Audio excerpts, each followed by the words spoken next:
Hello everyone, আমি বিতিশা রান্নাঘরে সবাইকে স্বাগত জানাচ্ছি।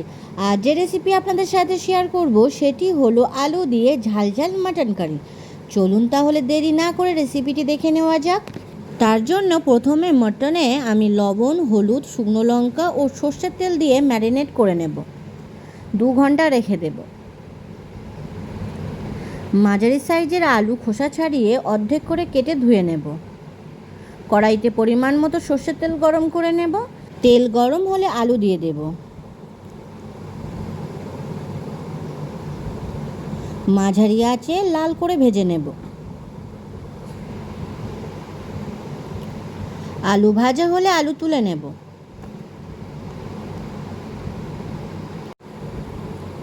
মাটন প্রেসার কুকারে একটা সিটি দিয়ে পাত্রে নামিয়ে নেব। কড়াইতে সর্ষের তেল গরম করে শুকনো লঙ্কা, গোটা জিরে ও তেজপাতা ফোড়ন দেব। ফোড়ন ভাজা হলে দিয়ে দেব পেঁয়াজ কুচি ও কয়েকটা গোটা রসুন। কিছু সময় ভেজে নেব।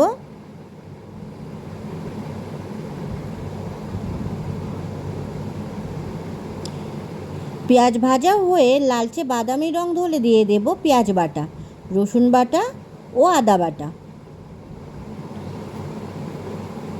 কিছু সময় কষে নেব।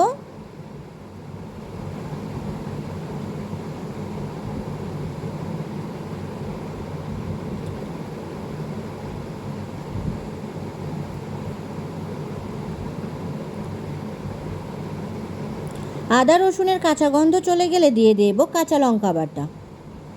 আরও কিছু সময় কষে নেব।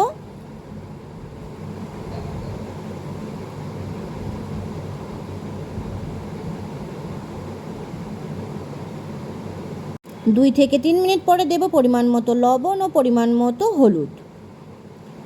লবণ হলুদ ভালোভাবে মশলার সাথে মিশিয়ে নিয়ে কষে নেব।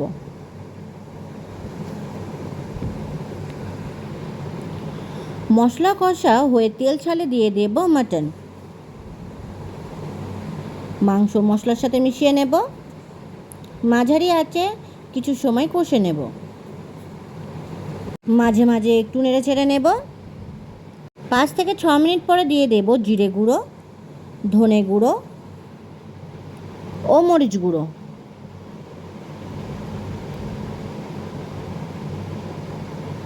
গুঁড়ো মশলা মাংসের সাথে মিশিয়ে নেব। আরও কিছু সময় ভালোভাবে কষে নেব।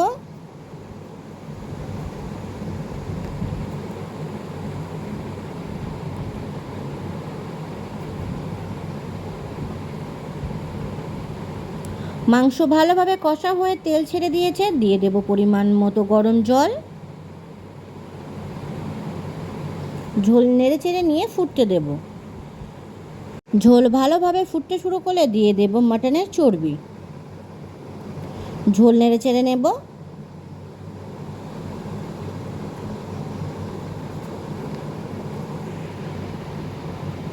পাঁচ থেকে 6 মিনিট ফুটিয়ে নেবার পরে দিয়ে দেব ভেজে রাখা আলু। আলু ঝোলের সাথে মিশিয়ে নিয়ে ফুটতে দেব। মাঝে মাঝে ঝোল নেড়ে চেড়ে নেব। মাঝারি আছে ঝোল 15 মিনিট ফুটিয়ে নেব।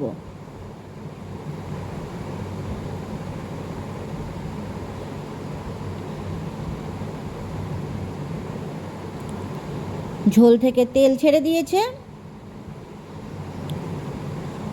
তৈরি হয়ে গেছে আলু দিয়ে ঝাল ঝাল মাটন কারি। গরম গরম ভাতের সাথে পরিবেশন করুন। ভিডিওটি কেমন হয়েছে অবশ্যই কমেন্ট করে জানাবেন। আর ভিডিওটি যদি আপনাদের ভালো লেগে থাকে তাহলে আমার চ্যানেলটিকে সাবস্ক্রাইব করতে একদম ভুলবেন না। ধন্যবাদ।